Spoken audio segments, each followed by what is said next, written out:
তাই তোমরা করো তালে করো তাল,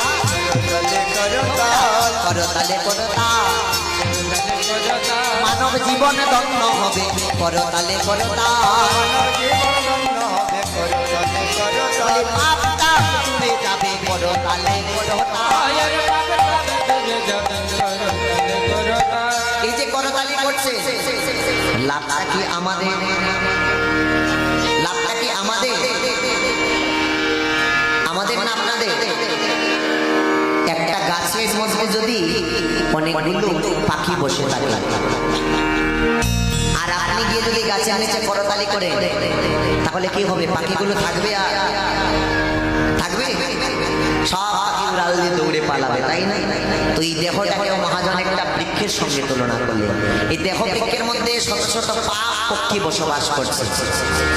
আমরা যখন করতালি দিয়ে ভগবানের নাম গুণানুকীর্তন করব, তখন এই দেহ থেকে সকল পাপ পাখিগুলো দৌড়ে উড়াল দিয়ে পালিয়ে যাবে। বোঝা গেল?